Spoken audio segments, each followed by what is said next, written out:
ये कहानी दो ऐसे लड़कियों पे आधारित है जिसके साथ कुछ लड़के मिलके उसका काफी बार शोषण करते हैं, लेकिन वो दोनों लड़कियां उन लड़कों के साथ जो करती है उसे देखकर आपका होश उड़ जाएगा। तो टाइम का वेस्ट ना करके चलिए कहानी की शुरुआत करते हैं। कहानी की शुरुआत में हम दो लड़कियों को देखते हैं जिसका नाम कैटी और स्लोन होता है, जहाँ पर हम देखते हैं कि ये दोनों अपने फ्रेंड के साथ मस्ती करते हुए ड्रग्स ले रहे होते हैं और इसके बाद ये दोनों कैटी के मॉम के घर आते हैं। अब यहाँ पे हमें पता चलता है कि ये दोनों लड़कियाँ इकोफील्ड ऑर्गेनिक फार्म में जॉब करने के लिए न्यूयॉर्क जाने वाली है, जहाँ पर साथ में शॉपिंग करने के लिए स्लोन काफी एक्साइटेड होती है। अब इन दोनों को रिसीव करने के लिए यहाँ पर कैटी के अंकल जेसन आते हैं। जेसन जो कि एक FBI डिटेक्टिव होते हैं, लेकिन अभी वो फिलहाल कुछ दिनों की छुट्टी पे है। अब न्यूयॉर्क जाने से पहले जेसन इन दोनों लड़कियों को आज रात के लिए अपने घर ले जाता है। वहीं कैटी और स्लोन यहाँ पर जेसन की गर्लफ्रेंड जेमा से मिलती है। अब ये दोनों आज की रात साथ में टाइम स्पेंड करते हैं। यहाँ पर स्लोन कैटी से कहती है कि हम लोग न्यू प्लेस में स्टे करने वाले हैं, तो क्यों ना हम लोग अपना नाम बदल लें। अब यहाँ पर ये दोनों अपना नाम चेंज कर लेते हैं, जहाँ पर कैटी अपना नाम हैदर रखती है और स्लोन अपना नाम रिप्ले रख लेती है। अब अगली सुबह जेसन इन दोनों लड़कियों को बस स्टॉप पर छोड़ने के लिए जाता है। अब यहाँ पर इन दोनों को पता चलता है कि बस को आने में लगभग 1 घंटा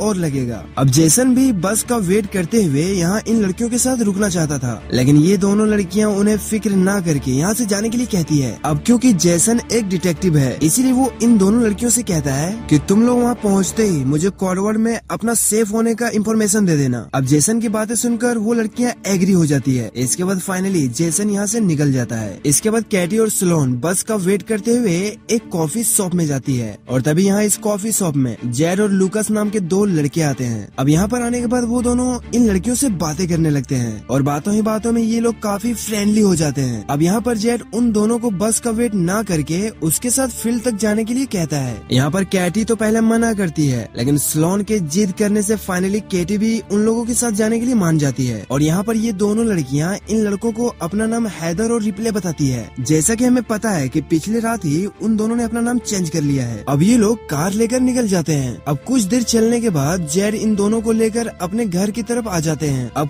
अब यहाँ तो पहले उन दोनों लड़कियों को थोड़ा हैरानी होती है, लेकिन तभी यहाँ जेड और लूकस की मॉम आ जाती है और वो इन लड़कियों को अंदर आकर कॉफी पीने के लिए इनवाइट करती है। अब दोनों लड़कियाँ अंदर जाकर कॉफी पीती है, लेकिन बहुत ही जल्द स्लोन को रियलाइज हो जाता है कि कॉफी में कुछ तो मिला हुआ है। इसके बाद ये दोनों यहाँ से भागने की कोशिश करती है, लेकिन क्योंकि उनके खाने में ड्रग्स मिलाया गया था, इसीलिए वो लोग ज्यादा दूर नहीं जा पाते और बेहोश हो जाते हैं। और इसके बाद कहानी शिफ्ट होती है, जहाँ पर हम जंगल में 2 बड़े कंटेनर को देखते हैं जिसके अंदर कैटी और स्लोन होती है। अब ये दोनों बाहर निकलकर हेल्प हेल्प चिल्लाने लगती है, लेकिन इससे कोई भी फायदा नहीं होता क्योंकि ये लोग जंगल के बीचों बीच है। और तभी यहाँ पर जेड आता है। वो उनसे कहता है कि चिल्लाने से कोई फायदा नहीं होने वाला क्योंकि तुम्हारी आवाज यहाँ पर कोई नहीं सुन सकता। और तभी यहाँ पर इन लोगों का लीडर बोरिस आता है। अब यहाँ पर बोरिस को कैटी के फोन से पता चल जाता है कि इन दोनों ने अपना नाम गलत बताया है और इसके बाद बोरिस इन लोगों से उसका रियल नेम पूछता है। और तभी जेसन देखता है कि कैटी के फोन में उसके अंकल जेसन का मैसेज आया है। अब यहाँ पर बोरिस जेसन के मैसेज का रिप्लाई करने वाला होता है, लेकिन तभी बोरिस नोटिस करता है कि पहले जो मैसेज किया गया था उसके लास्ट में एप्पल लिखा है और ये शायद कोई कोडवर्ड था। अब बोरिस भी उसे सब कुछ ठीक है लिख कर लास्ट में एप्पल लगाकर सेंड कर देता है। और इसके बाद इन दोनों लड़कियों को नहाने के लिए बोला जाता है और तभी यहाँ पर एक पुलिस आ जाता है। अब कैटी और स्लोन उसके पीछे जाकर छिप जाते हैं, लेकिन तभी हमें जल्द ही रियलाइज होता है कि वो पुलिस वाला भी इन लोगों के साथ मिला हुआ है। और इसके बाद ये लोग कैटी को कंटेनर के अंदर ले जाते हैं और उसके साथ ये सारे लोग मिलके कई बार गलत काम करते हैं, उसके साथ दुष्कर्म करते हैं। वहीं हम जेमा को देखते हैं जिसके फोन में कैटी का मैसेज आता है। अब यहाँ पर जेसन दोबारा से जब मैसेज में एप्पल को लिखा हुआ देखता है तो उसे थोड़ा शक होने लगता है कि शायद वो दोनों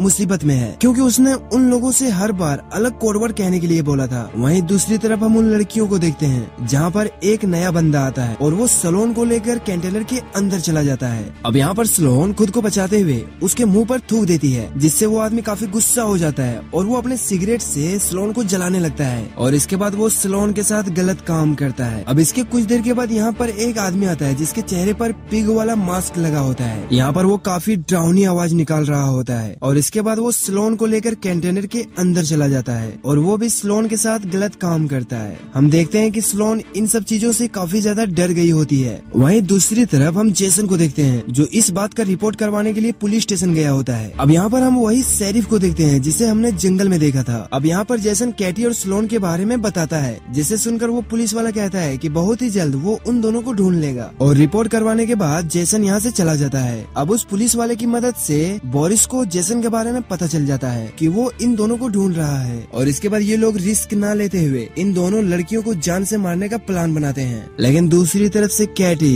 उन लोगों की ये बातें सुन लेती है। इसके बाद हम जेसन को देखते हैं जो उसी कॉफी शॉप में जाकर वहाँ के शॉपकीपर को कैटी और स्लोन का फोटो दिखाता है और वो उन लड़कियों के बारे में पूछताछ करने लगता है। यहाँ पर वो आदमी कहता है कि उनके साथ 2 लड़के थे जो उन दोनों लड़कियों को अपने ट्रक में बिठाकर यहाँ से चले गए थे। वो आदमी जेसन को उस ट्रक का मॉडल नंबर और उसका पूरा इन्फॉर्मेशन बता देता है। वहीं जंगल में कैटी स्लोन को बता रही होती है कि ये लोग हमें जान से मारने का प्लान बना रहे हैं और हमें मारने के बाद ये लोग फिर से किसी दूसरी लड़की को पकड़ के लाएंगे। दरअसल ये लोग लड़कियों की तस्करी करते हैं। अब बोरिस और जेड यहाँ से चले जाते हैं और यहाँ पर सिर्फ एक आदमी बचता है। अब कैटी उसे अकेला देखकर मौके का फायदा उठाते हुए उसे सेड्यूस करने लगती है और मौका मिलते ही कैटी उसके गले में काट कर वहाँ का मांस निकाल लेती है और फाइनली ये दोनों लड़कियाँ खुद को आजाद कर लेती है। इसके बाद यहाँ पर वो पुलिस वाला आ जाता है जहाँ पर वो उस बंदे को घायल देखता है और वो दोनों लड़कियाँ यहाँ से खुद को आजाद कर भाग चुकी थी और तभी वो लड़कियाँ पुलिस वाले की गाड़ी लेकर यहाँ से भाग जाती है। अब ये देखकर वो पुलिस वाला काफी गुस्सा हो जाता है। अब कैटी और स्लोन उसकी गाड़ी लेकर यहाँ से जा रही होती है। अब ये दोनों रास्ते में 2 लड़कियों को देखती है जो लिफ्ट लेने का इशारा कर रही होती है। अब उन लड़कियों को देखकर स्लोन सोचती है कि इसी तरह लड़कियों को किडनैप किया जाता है और अगर ये दोनों अपने आप को बचाकर यहाँ से निकल जाएंगी तो उससे कोई फायदा नहीं होने वाला, क्योंकि वो लोग फिर से आएंगे, किसी दूसरी लड़की को पकड़ के ले जाएंगे और ऐसा चलता रहेगा। इसीलिए ये दोनों डिसाइड करती है कि ये लोग उनसे बदला लेंगे और ये दोनों एक टूल शॉप में जाकर सारे तरह के हथियार ले लेती हैं जिससे उन लोगों को मारा और टॉर्चर किया जा सके। वहीं दूसरी तरफ हम जेसन को देखते हैं जो कार के ओनर के बारे में पता करने के लिए इंश्योरेंस ऑफिस गया होता है और जब जेसन यहाँ पर गाड़ी का मॉडल नंबर और सारी इंफॉर्मेशन देता है तो जेसन को यहाँ पर किसी बोरिस नाम के बंदे के बारे में पता चलता है। इसके बाद हम बोरिस को देखते हैं जो अपने घर में अकेला होता है और तभी अचानक से वो लड़कियाँ आकर बोरिस के चेहरे पर एक कील वाली बॉल फेंक के मारती है जिससे बोरिस का चेहरा काफी जख्मी हो जाता है और बाद में वो लड़कियां बोरिस को काफी बुरी तरीके से बांध देती है। अब यहाँ पर बोरिस गिड़गिड़ाते हुए उन लड़कियों को खुद को माफ करने के लिए कहता है और साथ में वो ये भी कहता है कि तुम्हें जितना पैसा चाहिए तुम ले सकती हो, लेकिन बदले में वो उससे माफी भी मांगता है। लेकिन वो लड़कियां कहती है कि हमारे साथ जो हुआ है उसकी कोई कीमत नहीं है, उसे पैसों से कंपेयर नहीं किया जा सकता। और इसके बाद ये लड़कियां किल से बना हुआ एक डंडे को बोरिस के पिछवाड़े में घुसाने लगती है और तभी जेसन ढूंढते हुए बोरिस के घर तक पहुँच जाता है और जब जेसन अंदर जाता है तो वो बोरिस को काफी जख्मी हालत में देखता है और जिसने ऐसा किया है वो यहाँ से तो कार लेकर निकल चुकी होती है। लेकिन जेसन को कुछ भी पता नहीं होता कि बोरिस के साथ ऐसा आखिर किसने किया है। अब ये दोनों लड़कियाँ यहाँ से निकलकर पिग मास्क वाले आदमी के घर जाती हैं। वहीं हम जेसन को देखते हैं जो फिर से उसी पुलिस स्टेशन में जाता है और बातों ही बातों में जेसन कैटी के पास फोन लगाने लगता है, लेकिन कैटी का फोन शेरिफ के पास बजने लगता है। अब ये देखकर वो पुलिस वाला पहले ही जेसन पर गन पॉइंट करके रखा था। वहीं दूसरी तरफ कैटी और स्लोन चर्च जाकर उसी पिग मास्क वाले बंदे से मिलती है और एक डंडे से उसके सर पर जोर से वार करती है और उसे लेकर यहाँ से जाने लगती है। अब ये दोनों उस आदमी को एक जगह लेकर जाती हैं और उसके बॉडी में पेट्रोल छिड़कर उसे जिंदा जला देते हैं। वहीं दूसरी तरफ हम उस पुलिस वाले को देखते हैं जिन्होंने जेसन को बांध दिया होता है और उसे बांधने के बाद उसके आंखों के सामने दूसरी लड़कियों को कमरे में लेकर जा रहा होता है। लेकिन तभी यहाँ पर कैटी और स्लोन आ जाती है और उसके सर पर वार करके वो लोग उसे ही बांध देते हैं। अब यहाँ पर कैटी और स्लोन उस पुलिस वाले के साथ एक गेम खेलती है। दरअसल वो पिस्तौल के अंदर सिर्फ एक गोली डालती है और हर बार गोली चलाकर उसके मरने का वेट कर रही होती है। वहीं जेसन को कुछ भी पता नहीं होता कि आखिर दूसरे कमरे में चल क्या रहा है और काफी बार ट्रिगर प्रेस करने के बाद फाइनली गोली चल जाती है जिससे शेरिफ की मौत हो जाती है। अब शेरिफ के मरने के बाद कैटी और स्लोन उन दोनों लड़कियों को आजाद कर देती है। अब कैटी और स्लोन यहाँ से निकल जाती है और ये दोनों लड़कियाँ जाकर जेसन को छुड़ाती है। जेसन को अभी भी कुछ भी पता नहीं होता कि वो दोनों आखिर है कौन। और इसके बाद हम जेड के घर में उसकी मॉम को देखते हैं जहाँ पर ये लड़कियाँ पहुंचकर उसकी मॉम को भी किडनैप कर लेती है और फिर दोनों लड़कियाँ उसके सामने उसके बेटे लूकस को रखती है। यहाँ पर लूकस को उसके मॉम के सामने पहले तो ये लड़कियाँ टॉर्चर करती है और फिर एक ही बार में उसका काम तमाम कर देती है, उसे मार देती है। अब यहाँ पर ये दोनों इस औरत के साथ भी काफी टॉर्चर करती है और फाइनली उसे भी जान से मार देती है। और इसके बाद सीन शिफ्ट होता है और हम जेसन के घर पर देखते हैं। यहाँ पर वो दोनों लड़कियाँ आती है, लेकिन उन दोनों के सिचुएशन को देखकर ऐसा बिल्कुल भी नहीं लगता लगता कि उसके साथ कुछ हुआ है। अब फाइनली ये लोग न्यूयॉर्क पहुंच जाती है और इसे इको फार्म वाले गार्ड मिल जाता है और जैसे ही ये लड़कियां उससे मिलती है तभी ये कहानी यहीं पे खत्म हो जाती है। सो गाइस, आपने कहानी में देखा कि दो लड़कियों के साथ लड़कों के द्वारा काफी शोषण किया गया, लेकिन बाद में वो उनसे बेहतरीन बदला ले लेती है। तो वीडियो को लाइक करके चैनल को सब्सक्राइब जरूर कर लेना। मिलते हैं कल नई वीडियो के साथ, तब तक बाय।